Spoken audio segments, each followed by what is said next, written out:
MAGA's misguided isolationists. The press is full of reporting on the MAGA civil war over Iran, but what's notable is that the loudest isolationists appear to be losing the debate. It's worth considering how they've misread the historical moment, the views of most Republicans, and above all, President Trump. So you understand that? Tucker Carlson, Steve Bannon, people like me, we don't understand Trump. We don't understand the views of most Republicans, and we've misread the historical moment. I will suggest all of that is false. Start with the threat and the mission. Like leftists after Vietnam, the new right isolationists see every U.S. military intervention as a slippery slope to disaster. That's because A, they are, and B, when they're premised on absolute falsehoods, why should we think they are anything else? It's not that we're anti-war. We're not pacifists. We're not leftists. In fact, we're battling against leftists. Neoconservatives and neoliberals are leftists. They're statists. They are collectivists. What else could they be? Instead of Vietnam syndrome, they suffer from Iraq syndrome. Every U.S. intervention will turn into a quagmire of nation building or even catastrophe. Okay, so you've already named two of those where that's happened. And you could also then name Afghanistan, right? Ukraine is something of a catastrophe. Which wars weren't catastrophes? And we're told World War I and World War II were not catastrophes. In fact, we won. And in some sense, from the regime's perspective, that is exactly right. They were able to get their proxy state in the Middle East so they could continue on with the rest of the Zionist project. That's what World War I was designed to do. The U.S. became involved in World War I because of the Balfour Declaration and because of the leverage that was put on by Zionists. Same thing with World War II. And the purpose was to create the proxy state of Israel, which they did in partnership with the Nazis. Okay? It's like, no, don't talk about the Nazis. Skipping down a bit. Wars are unpredictable and always come with risks, but that must be contemplated. But so far, Israel is winning this fight without regional, much less global escalation. And they're just saying Israel's winning this fight. The entire thing is nonsense. Iran has fired back at Israel with decreasing missiles by the day, while Russia and China steer clear. Military conflict is not a solution, Chinese President Xi Jinping said Tuesday. That's just fine. Okay. So Russia and China are not getting involved, even though they have the back of Iran. Why aren't they doing that? Well, they must not be too concerned about what's happening so far. We also see video every day, and I don't trust any of this video. I don't trust any of the reporting, but in a narrative understanding of how things are going, to say that Israel is winning while we're also getting stories about how Israel is being bombed. There's this huge explosion today at Haifa, Beersheba, but they have all these targets in Israel. So apparently the Iron Dome isn't working. The very real Iron Dome isn't working. The isolationists are unwilling to make distinctions and treat each intervention on its own terms. In Iran's case, no one is talking about putting U.S. troops on the ground or a military occupation, and they should add yet. Nor is anyone asking the U.S. to do the heavy lifting or take the biggest risk. And I don't know how they're possibly saying that with a straight face. The U.S. is supposed to do the critical bombing run to take the big bunker buster. And they decided, by the way, that the bunker buster's not going to work. They're actually going to need a tactical nuclear strike to eliminate Fordo. So we are going to have to take our magical bomb, put it on our invisible plane, and then drop it on Iran's super secret underground lair where they are conjuring a similar magical bomb. That's the whole story. Top Gun run in, just like Top Gun Maverick, hitting this impossible target. You're only going to get one chance. You got to strike this thing. And if you don't do it, the whole world's going to end. That's where we are with this. And that would be the heavy lifting, and it would be the biggest risk, because otherwise the indication is that the heavy lifting has already been done by Israel. Well, that's not the case, because they have no way of finishing the job, which is why people like Steve Bannon keep taunting them by telling them to finish the job. This is the dirty work that Israel does for all of us, German Chancellor Friedrich Merz said Tuesday. So the German Chancellor is suggesting that what Israel is doing is actually for everyone. And who does he mean by all of us? Well, that can't be everyone in the world, right? Because Iran has allies. Iran's not threatening China or Russia. They are just supposedly threatening Israel. They're not threatening Europe. They're not threatening the United States, although we're told that they chant death to America. It's reiterated here. And that's enough for us to feel threatened. The U.S. mission would be adding aerial firepower that Israel doesn't have, and that America has resisted selling it to destroy buried nuclear sites. The U.S. wouldn't be starting a war, but trying to finish it sooner by neutralizing a nuclear threat from a regime that chants death to America. That's all we need to know. They say magical bomb. They're going to get a magical bomb, and they don't like us. They say death to America.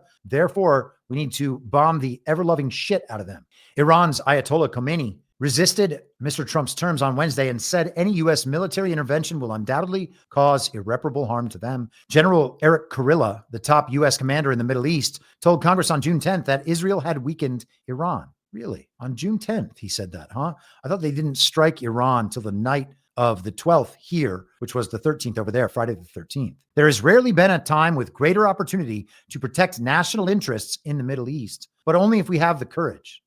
Mr. Carlson now labels Mr. Trump complicit and urges the U.S. to drop Israel, which seems to be Mr. Carlson's overriding priority, as it is for a great many of us, actually. Another podcaster calls for Mr. Trump's impeachment. Their fellow travelers warned that U.S. action would split the MAGA base, but in the real world, Trump supporters seem to be rallying behind the president. Yes, we're rallying behind the president. We're not rallying behind Israel, and we're not rallying behind Trump going into a war. Trump says different things about the situation. We still support Trump, but not that piece. So splitting the MAGA base, no. Splitting the MAGA base off from the Republican establishment, yes. And we're all about that. That's wonderful. Calling for Trump's impeachment is ridiculous. That is another podcaster. I don't know who that is, but that's obviously retarded.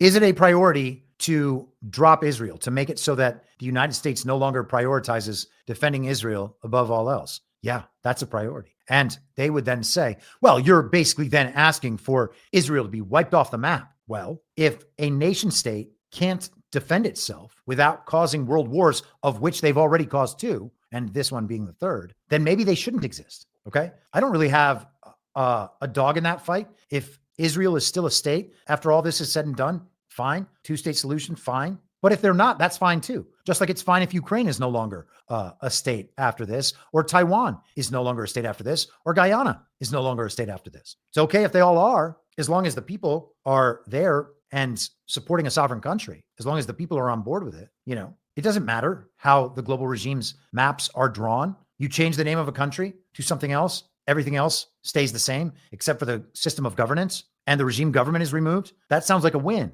Okay. So it's not that I want Israel gone, and it's certainly not got anything to do with normal Jews just practicing their faith, but the global regime has a proxy state on land that they took by force and manipulation. That doesn't have to just last there forever. And as far as the enduring biblical Israel, well, that's the Christian diaspora. So that's not going anywhere. It's just this global regime proxy state that assumed the name of Israel so that they could get credit for everything that the biblical Israel represents. And if you want to talk about just the land, well, there are other countries in that region that occupy the land of biblical Israel. Okay. I think Egypt has some of it, Saudi Arabia, Jordan, Syria. Could any of them today change their name to Israel and then be counted as the biblical Israel, like the current proxy state of Israel is and does? I don't think so. I don't think anybody would take that seriously. Certainly nobody would be like, oh, well, now that Saudi Arabia has changed the name of part of their land to Israel, we have to defend that land at all costs whenever whoever's there tells us that we have to, along with all the world's bankers, the world's media, etc. It's such a preposterous and stupid notion. I can't believe that there are actually people making these arguments and being taken seriously for them. And then, of course, also getting incredibly offended if anybody ever challenges that viewpoint and that perspective, which is a ridiculous one. Let's close this out. Most Republicans like and support Israel from long cultural, democratic, and strategic affinity. You can certainly say that. They also understand the danger from a nuclear Iran. You can certainly say that too. A JL Partners survey who finds MAGA Republicans support U.S. strikes on Iran by more than 3-1. I have not seen polling that reflects that. I've seen polling that reflects the exact opposite. A poll by Gray House, again, who finds 83% of Trump voters support Israel's strike, and 73% say Iran can't be trusted to honor an agreement. Well, that doesn't mean we want the U.S. to bomb them, does it? A fair conclusion from the IAEA reports on 20 years of Iranian nuclear deception, lies, and cover-ups. And who knows whether or not any of that is true, like what the status of Iran's efforts toward a magical bomb have actually been. J.D. Vance, who has long courted MAGA's isolationists, explained in an X post Tuesday why Mr. Trump, quote, may decide he needs to take further action to end Iranian enrichment. And that, of course, is meaningless. He seems to know which way the White House wind is blowing. And they keep pushing this line that Trump is going to do this. Sooner or later, he's going to do this. And they have to create that reality. And they have to talk that reality into existence so that people in MAGA will say, well, Trump's going to be doing this, so I guess we better find a way to support it, rather than what we should be doing, which is saying repeatedly in every possible venue, no. We are not defending Israel. We are not going to bomb Iran. We're not starting a war with one of the superpower militaries in the world who just happen to be backed by China and Russia. No, we're not doing that. Okay. That's the only message that needs to go out, which is why the media wants us to understand Trump's actually going to do this. So if you're going to stay on board with Trump, well, you got to be on board with that. And that's the tactic to split the MAGA base. Mr. Trump sees himself as peacemaker, but that is no contradiction with wanting to deny a nuclear bomb to a theocratic Iranian regime. On that point, he has been consistent since before he entered politics. The inconsistencies lie with the isolationists, so traumatized by Iraq and Afghanistan, that they would let a revolutionary regime go nuclear in the name of peace. I am not convinced, and this is going to be one of those statements that makes people mad. It's all good. I'm not convinced any longer that Iran is the threat that they make it out to be. Not even a little bit, okay? Because the people who describe Iran as that threat are the very same people who have lied about absolutely all of the rest of it, including our elections, okay? The Wall Street Journal editorial board cannot be trusted on anything. Neither can the rest of the mainstream media. Neither can the neocons and the neoliberals. Neither can the foreign policy establishment. And neither can the TV generals. None of these people can be trusted on the identification of our enemies, okay? And even if they could be, we would not have to agree with them because we have no rationale as to why we should. We just keep hearing that they chant death to America.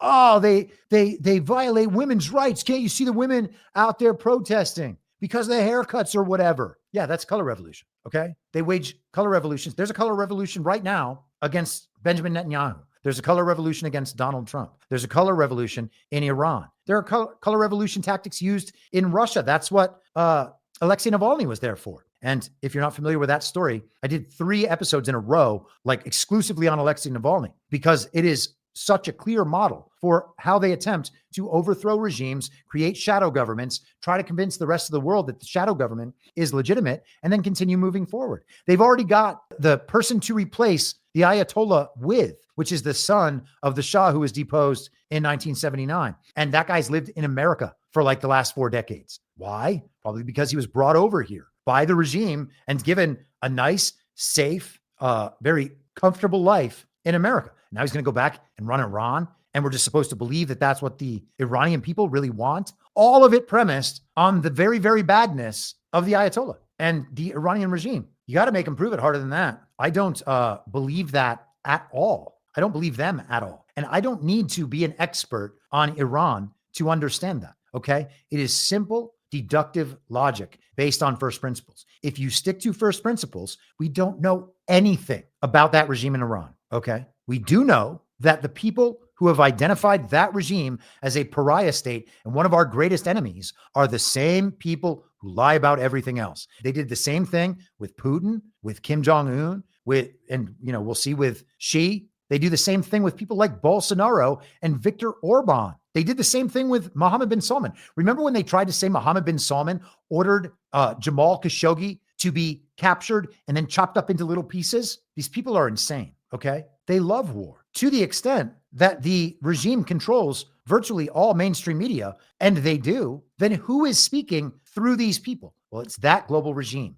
with their most critical proxy state, the centerpiece of their project, potentially being diminished, not only in a real legal formal sense, but also in the eyes of the world, in the narrative generally, so that people actually are no longer thinking, oh, well, yeah, of course we have to protect Israel because of our religious beliefs or because they're our greatest ally or all this other bullshit. Like they're good relative to Iran. Iran's very bad. So what we need is a democracy in the Middle East to protect us from the Iranian threat that would definitely reach our shores. If it weren't for Israel, what? These people are insane. Don't believe them about anything. And when you see an argument made like that one that requires them to be telling the truth about the Iranian regime, who they are and what they represent, well, since you can't establish that, the rest of the argument immediately collapses, right? Think about it as like a Jenga tower, okay? And you've got this argument. They need you to get to the top level, which is we have to send our magical bomb on a Top Gun Maverick mission into Iran so they can drop that magical bomb on Iran's super secret underground lair where they are conjuring their own magical bomb, and assuming everything goes perfectly, their magical bomb will not come into existence. That's the top of the Jenga tower. Okay. And at the very bottom of the Jenga tower is Iran is a brutal, evil regime who's mean to women and chants death to America. And as soon as you're like, really? And you pull out one, it's like, it just gives that little wobble. It's not really falling over. And then you see the block that represents Iran is about to get a nuclear bomb, as they have been for the last 30 years. Well, you pull that out, wobble. You don't have a whole lot more wobbling you can do before the entire tower falls down. Nothing else has strengthened it. They need you to get all the way up to that top level, and the entire thing collapses when you just go back to first principles and you're honest about the things we do and don't know, and about the sources of our information that, may well have formed beliefs and convictions in us due to a brainwashing. Okay. Like, it doesn't matter how hard you believe it. It really doesn't. And I've had to go through this process with myself on every single issue. So I understand that it's not something that's comfortable and that people don't want to do it. And that, we all believe that we've